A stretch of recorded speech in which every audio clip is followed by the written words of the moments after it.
What's up, guys? It's Drew, and today I'm bringing you a list of the best non-legendary, non-mythical Pokemon from Gen 4. We know that Gen 4 is right around the corner. We don't know exactly when it's going to drop, but it's only a matter of time. So we're going to take a look at my top picks for Gen 4, some honorable mentions, and some sleeper Pokemon we might forget about. Please do keep in mind that this is strictly my opinion, and everything here is subject to change upon the introduction of new movesets, new features, and the ever-changing metagame. So if you didn't play Gen 4, you need some guidance, say no more, fam. I got you. Let's go take a look at it right now. If you want to skip ahead to the bottom of the list, go to the time mentioned on the screen. It'll put you there. I'm just going to go over a little bit of background history of Gen 4 before I get into the actual list. So let's get started. So Gen 4 introduced 107 new species of Pokemon originally discovered in the Sinnoh region, which is home to the Pokemon Diamond, Pearl, and Platinum games, which were new to the Nintendo DS at the time. They're very fun games, highly recommended. If you can play them before Gen 4 drops, go for it. Can you prepare for Gen 4 right now? The answer is absolutely yes. In the description below is this graphic, which shows Pokemon from Generation 1, 2, and 3 that can evolve into Generation 4 Pokemon. Yes, I do see that Ancient Power is spelled wrong. I didn't make this graphic, but everything else in there is totally accurate, so I love it. Gen 4 also introduced a handful of new evolution items, such as the Shiny Stone, Dawn Stone, Dusk Stone, the Reaper Cloth, the Razor Fang, the Razor Claw. And then they also introduced evolution items for one specific Pokemon. So like the Dubious Disc was for Porygon 2, the Magmarizer was for Magmar, and the Electrizer was for Electabuzz. So whether we're going to be getting all of these items, I don't know. Honestly, I do predict that we will be getting some of the items, but I don't think we'll be getting all of them. So my graphic will also be labeled below for quick reference. If you want to download that and share that, go for it. So with that being said, let's get on to the list. First Pokemon on this list is Yanmega. It's a bug flying type that evolves from the Generation 2 Pokemon, Yanma. In the Gen 4 games, you'd have to level up a Yanma that knew the move Ancient Power, but in Pokemon Go, I see it just being a 50 candy evolution. Overall, its stat spread is pretty good, a max CP of 2873, attack of 231, which is just a little bit below Scizor and Pinsir, but its defense and stamina is both 172.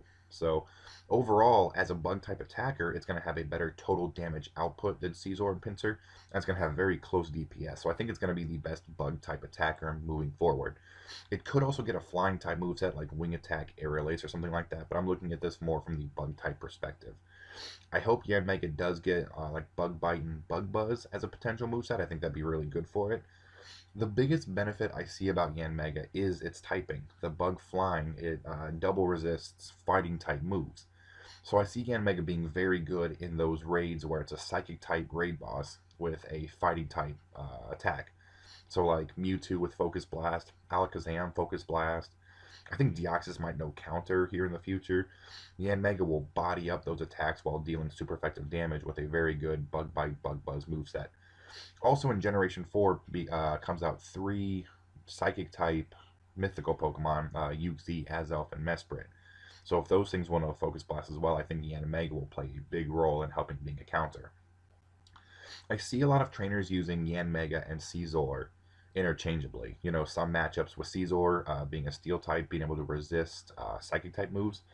I see Scizor being very good for Psychic resistance, while Yanma is really good for Fighting resistance. So trainers will kind of pick and choose when they want to use Scizor and when they want to use Yanmega. So overall, a very cool Pokemon.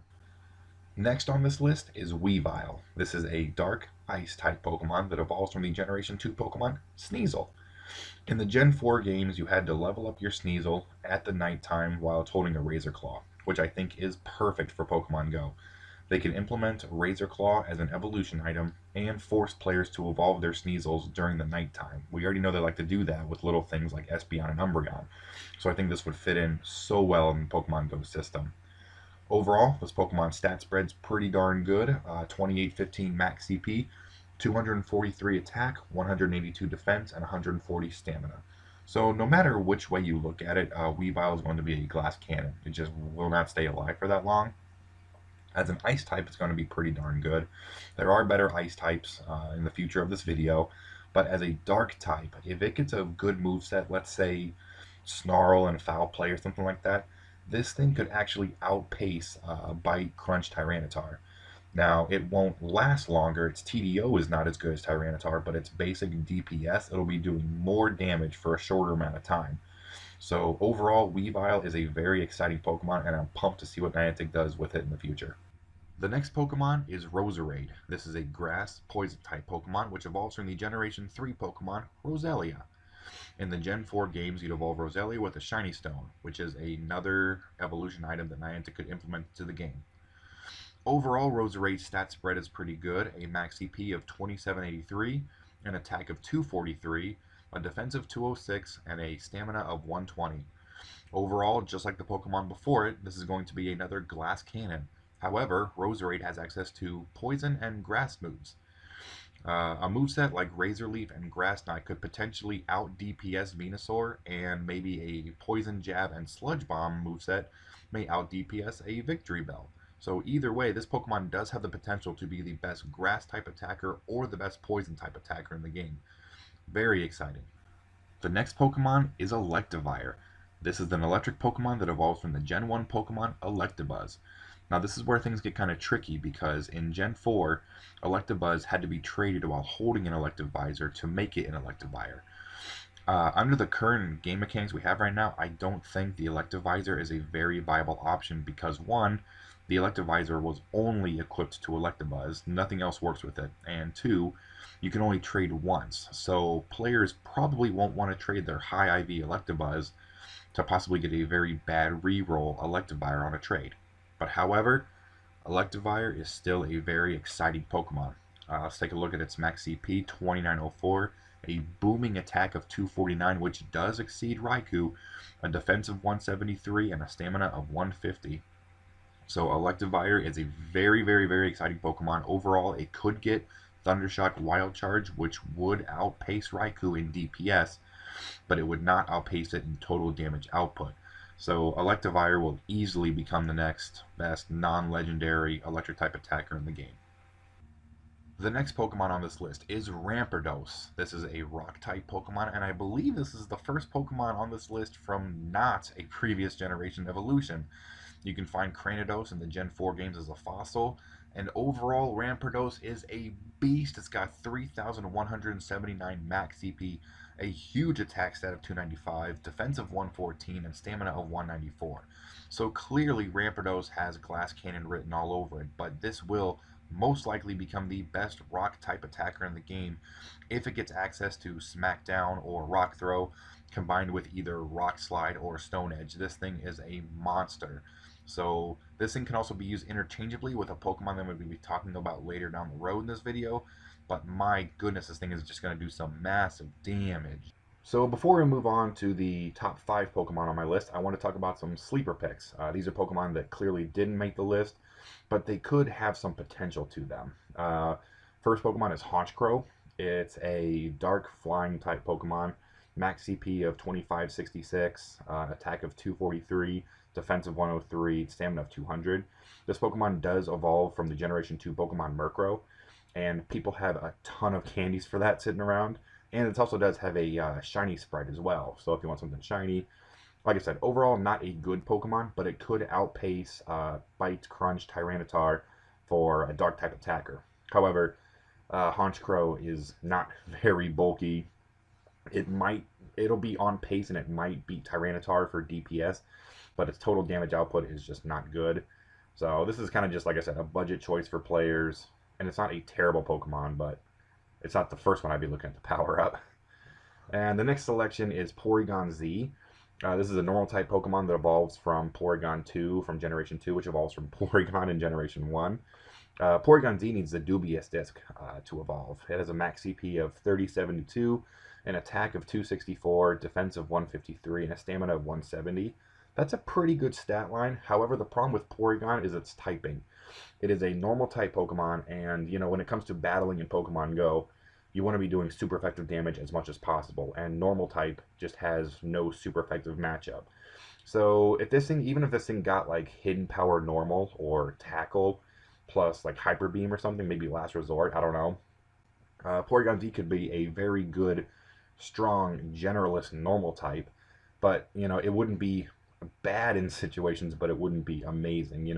Things do resist normal type, but nothing. It does super effective damage to nothing. So it's a good, strong Pokemon. It just doesn't have a important place in the metagame, in my opinion. And the last sleeper pick I have is Torterra. This is the fully evolved grass type starter Pokemon in Gen 4. It has a max CP of 2825, attack of 202, defense of 197, and stamina of 190. It's, in my opinion, it's just a better version of Venusaur. Torterra also has part ground type, so if it goes into a gym, you're looking at times 4 weakness to ice. But as an attacker, it just looks like a better version of Venusaur. And we know with these community days, they're doing all the starters and stuff like that. So this would be later down the road when Turtwig would be a community day Pokemon. A Vine Whip Frenzy Plant Torterra would out DPS and out TDO a Vine Whip Frenzy Plant Venusaur. However, in my opinion, there are some better grass types even in Gen 4 alone. So like one you saw before in Roserade and one that you'll see later in this video. But overall, Torterra would outdo Venusaur in the future. So that one probably will get overlooked for now. But that's the sleeper picks. Let's roll on to the top of the list.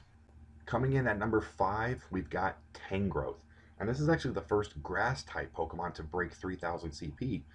Tangrowth evolves from the Generation 1 Pokemon Tangela, and in the Gen 4 games you had to evolve a Tangela, the new ancient power. However, in Pokemon Go, I just see this being a 50 candy evolution. Anyways, Tangrowth is a beast. 3,110 max CP. It's got an attack stat of 207, defense of 219, and stamina of 200. Overall, Tangrowth kind of reminds me of like a grass type Hariyama. It's got lower attack than Machamp, but bulkier defensive stats. So this thing's going to be staying alive for a long time. It's going to be sticking around, going to be resisting things. And, Tangrowth's success is going to come from its offensive moveset.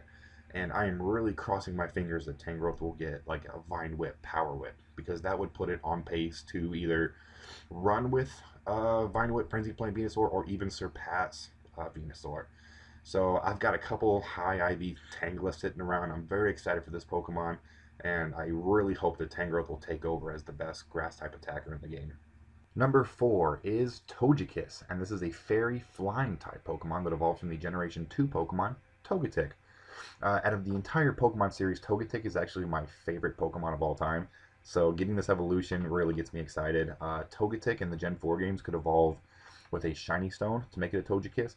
And the Shiny Stone is a very easy evolution item that Niantic could put into the game. So let's take a look at its stat spread. Pretty darn good. 3171 max CP with an attack of 225, a defense of 227, and a stamina of 170. So looking at Togekiss just on the eye test, it is a very multi-dimensional Pokemon. And the way that I see it, it's a bulky version of Gardevoir when it comes to like DPS versus TDO. I see Gardevoir winning the DPS battle, but Togekiss winning the TDO battle. But Togekiss is more multi-dimensional than Gardevoir is. As a fairy-type attacker, we still don't have a quick fairy-type attack yet.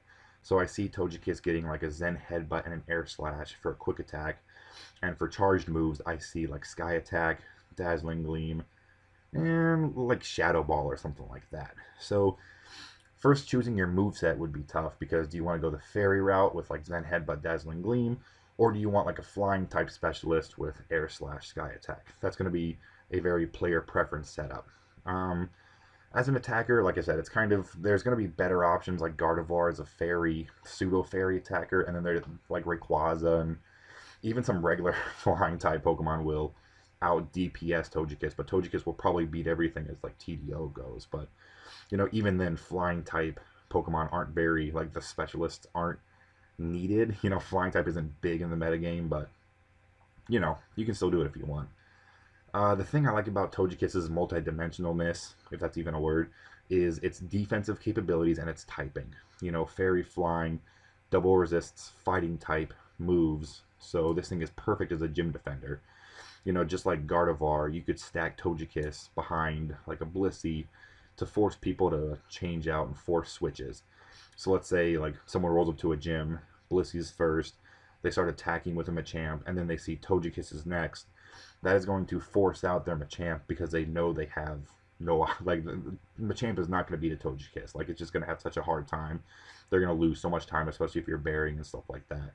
So I know gym play and like gym defenders is very like watered down in the game right now, but there are people that like to do those EX raids. They like to set up good gyms so they can have the gym control, which will give them the ball bonus and stuff like that. So Togekiss is going to join that list of very good defenders to keep people away from trying to attack their gyms. So overall, Togekiss is kind of like a jack of all trades, master of none, and I am very excited for this Pokemon to join our game.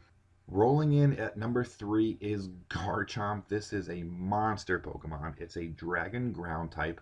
So just like Rayquaza, Salamence, and Dragonite, it's going to take heavy damage from Ice type attacks. Garchomp's base form, Gible, was originally found in Sinnoh. It evolves into Gabite, and Gabite evolves into Garchomp. But let's take a look at this thing, because my goodness. It's got 3823 max CP, it's got 261 attack, 198 defense, and 216 stamina. Garchomp, as a non-legendary Pokemon, is the perfect combination of bulk and heavy hitting attack, and it has great typing.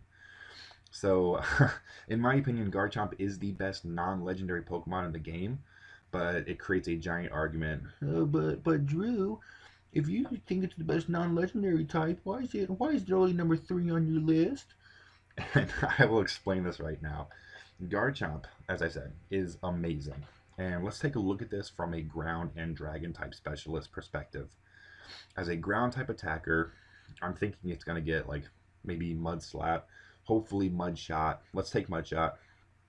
And like a charged ground attack it could get would be like Earthquake, maybe Bulldoze, probably not, and possibly Dig. I think Dig would be a great move for it because, believe it or not, Earthquake is really not that good of a charge move, but we'll get back to that in a little bit. So Mudshot, Dig, Garchomp still won't be doing as much damage as Mudshot, Earthquake, Groudon. However, Garchomp will last just a little bit longer, so that breaks down the player preference. The thing about Garchomp as a ground type attacker is that Groudon hasn't even received Precipice Blades as its signature attack. Precipice Blades and Origin Pulse are signature attacks for Primal Groudon and Primal Kyogre in the Pokemon Alpha Ruby, Alpha Sapphire games. So Groudon still hasn't reached its full potential getting that amazing move, and when Groudon does get Precipice Blades, it's going to make a bigger gap between Garchomp and Groudon. And there's another ground type Pokemon that could still outdo Garchomp that I'm going to talk about later on this list. So overall, you're looking at Garchomp being a number 2, probably number 3 best ground type attacker in the game. Now, the same thing transitions as a dragon type attacker. Overall, let's just take Dragon Tail Outrage. Probably going to be the moveset we get for Garchomp. Maybe Dragon Breath Outrage, which is worse than Dragon Tail Outrage. Garchomp's going to be dealing the same amount of damage as a Dragonite, but it will be lasting a little bit longer. So Garchomp, it's going to be probably the second or third best choice as a Dragon type. I think it's going to be the second best right behind Rayquaza.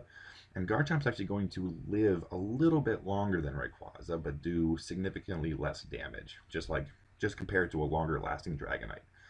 So that's the problem with Garchomp, in my opinion, is that whether you're looking at it as a ground type attacker or a dragon type attacker, there are Pokemon that are better than Garchomp. And that's why my list kind of forces me to put Garchomp a little bit lower than I want to.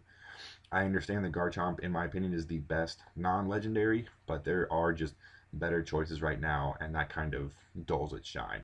But hopefully you guys can forgive me. I do love Garchomp. I've got nothing against him. But I'm very excited to see what this Pokemon has to bring.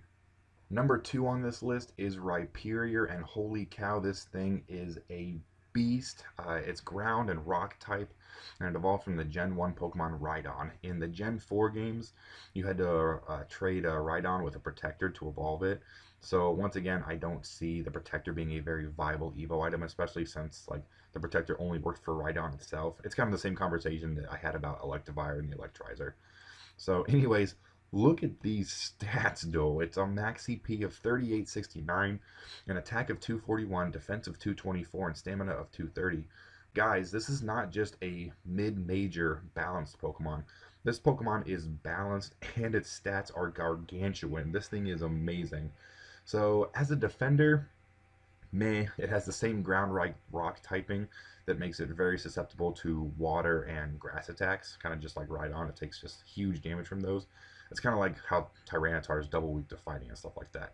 But as an attacker, this thing has the potential to be the best of both worlds when it comes to a non-legendary Pokemon. So I'll break down each moveset that it could get and like how it can impact its metagame relevancy. So as a ground type attacker, Rhyperior is kind of like he's bulky. He ain't moving too quick. He ain't getting mud shot. I see Rhyperior getting mud slap, kind of just like Rhydon. And as a charge ground attack, this is a lot of people are waiting for this. I really hope it gets Drill Run. There's a lot of Pokemon that know Drill Run, but they're not very good. So this move isn't really seen that often. But literally, Rhyperior, Rhydon, Rhyhorn are the drill type Pokemon. So like it would only make sense that Rhyperior would get Drill Run, which is an amazing ground type move. So with that being said, let's take Mudslap Drill Run for potential.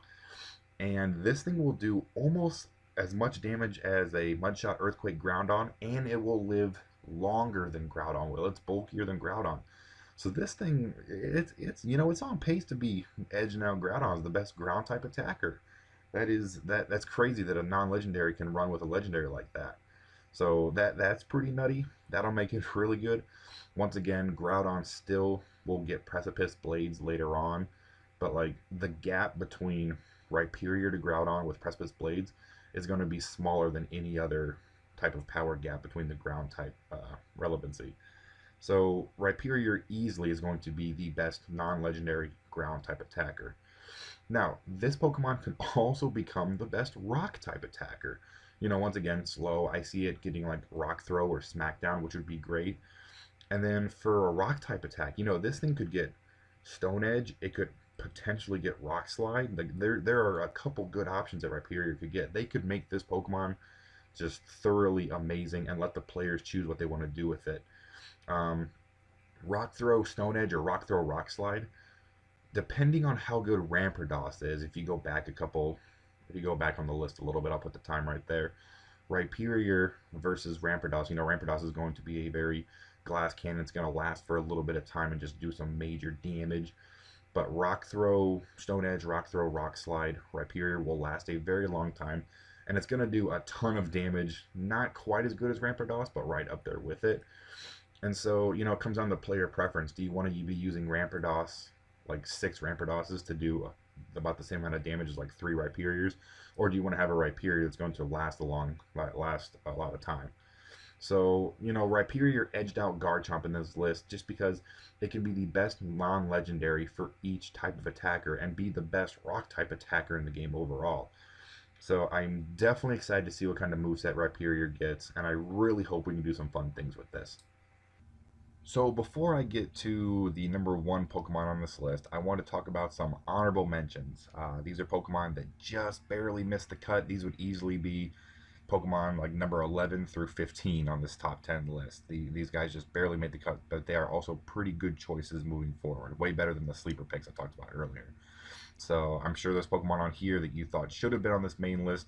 Leave your opinions below about what you think I missed or what you think I got right on this list. I hope to look forward in the future to look back at this video and kind of see what went wrong and what went right and like what I called correctly and just what I missed was terrible. So let's get to it. The first honorable mention I want to talk about is Gallade, and I'm sure a lot of people thought this should be on the list, and I will explain why it's not.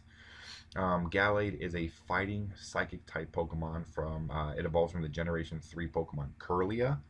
And Kirlia evolves into Gardevoir right now, but when Gen 4 rolls around, all female Kirlias will become Gardevoir, and male Gardevoirs will become Gallade.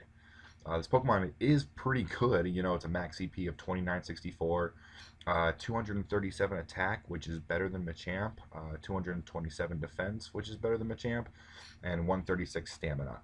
So a lot of people said, hey, Gallade could be the best fighting type Pokemon moving forward, and Machamp's the best fighting type in the game, probably one of the best Pokemon. So why is Gallade not on your list? And here we go. Gallade can actually not learn counter or dynamic punch in the handhelds, which means it probably won't be getting those moves in Pokemon Go. So, dynamic punch is what makes Machamp so great. And if Gallade doesn't get access to at least dynamic punch, let alone counter, if it doesn't get access to dynamic punch, that one or two attack points better is not going to make the difference and make Gallade that good.